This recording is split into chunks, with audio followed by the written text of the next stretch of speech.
Assalamualaikum warahmatullahi wabarakatuh. Selamat pagi anak-anak, sehat selalu dan tetap semangat dalam mengikuti pelajaran. Anak-anak, ini khususnya kelas 11 UTKP ya. Untuk administrasi kepegawaian, kita lanjutkan tentang perencanaan dan sistem pengadaan pegawai. Pengadaan pegawai ini juga disebut dengan formasi. Ya, sebelum kita mempelajari tentang formasi atau pengadaan, kita pelajari dulu tentang status kepegawaian yang ada di negara kita pada umumnya. Yang pertama yaitu pegawai percobaan. Pegawai percobaan adalah seorang pegawai yang baru diangkat baik dalam lingkungan lembaga pemerintah maupun swasta yang memiliki status sebagai pegawai percobaan. Jadi dia di sini statusnya masih percobaan. Yang kedua, pegawai harian. Pegawai harian ini adalah orang yang bekerja pada suatu instansi, baik pada lingkungan lembaga pemerintah maupun swasta, dan menerima upah atau gaji berdasarkan waktu setiap harinya. Untuk pegawai harian ini dibagi menjadi dua, ada pegawai harian lepas, yaitu pegawai secara hukum mempunyai kedudukan yang sangat lemah, sehingga untuk pemutusan hubungan kerja dapat dilakukan dengan mudah tanpa syarat. Ini untuk pegawai harian lepas. Sedangkan yang kedua adalah pegawai harian sementara. Ini menunjukkan bahwa ia dipekerjakan pada perusahaan hanya untuk sementara waktu. Tetapi dalam kedudukan hukum, dia ini lebih kuat daripada pegawai harian lepas. Sedangkan yang ketiga yaitu pegawai bulanan.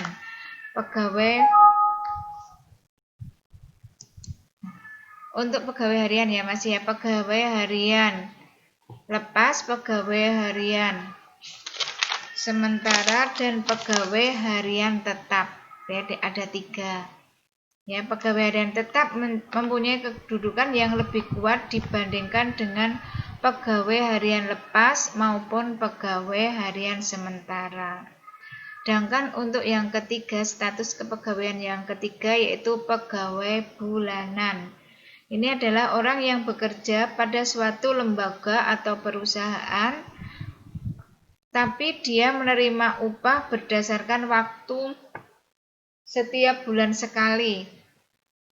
Ya, di sini dengan status pegawai bulanan ini, upah ini berdasarkan berdasarkan setiap bulan ya. Jadi tidak berdasarkan sehari atau harian. Jadi walaupun satu bulan itu 31 hari, dia tidak dihitung per hari, tapi dihitung setiap bulannya. Yang keempat yaitu pegawai borongan, yaitu orang yang bekerja pada suatu lembaga atau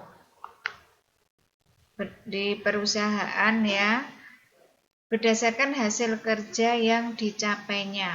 Namanya borongan, jadi berdasarkan hasil kerja yang telah dicapai. Sedangkan yang kelima yaitu pegawai musiman. Orang yang bekerja pada suatu lembaga ini biasanya selama jangka waktu tertentu. Pegawai musiman ini banyak dijumpai di perusahaan yang kegiatannya operasionalnya ini bersifat musiman. Misalnya di perusahaan perkebunan, ya kalau waktu musimnya musim buah, ini banyak sekali pegawai yang direkrut.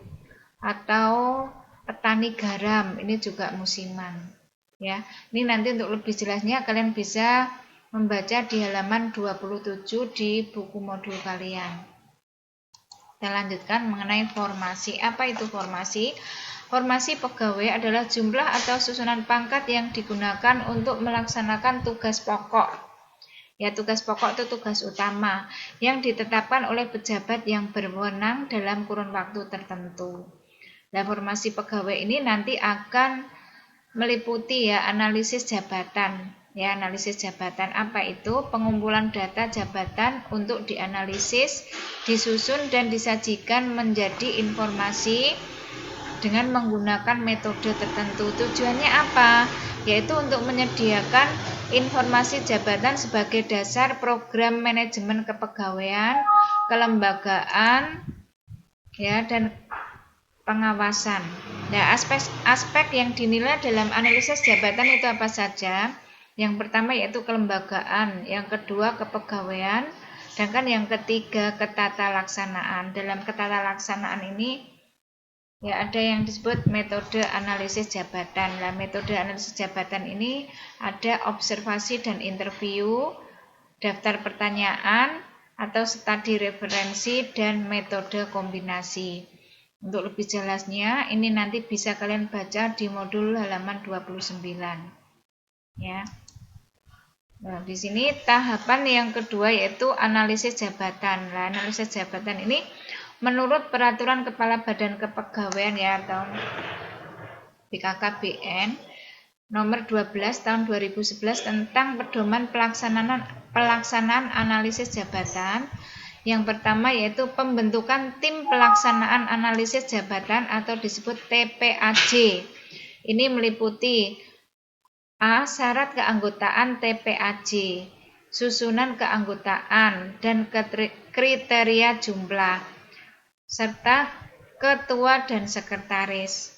Ya ini. Sedangkan yang kedua kegiatan pelaksanaan analisis jabatan. Ketiga, tahapan pelaksanaan analisis jabatan yang meliputi pengumpulan data jabatan, penyusunan informasi jabatan, verifikasi, dan juga yang terakhir yaitu laporan akhir. Ini untuk lebih jelasnya nanti kalian baca di modul halaman 30 sampai 32. Ya. Karena untuk formasi ini banyak sekali ya, nanti kalian baca lagi di buku modul kalian. Karena waktu sudah tidak mencukupi lagi ya, sudah terbatas karena kita menggunakan ini ya untuk YouTube. Jadi waktunya dibatasi. Nanti kalau ada yang kurang jelas pada saat tatap muka nanti bisa kalian tanyakan. Sampai di sini ya untuk pertemuan kali ini. Semoga bermanfaat ilmu yang kalian dapatkan. Tetap semangat dan jaga kesehatan. Wassalamualaikum warahmatullahi wabarakatuh. Terima kasih.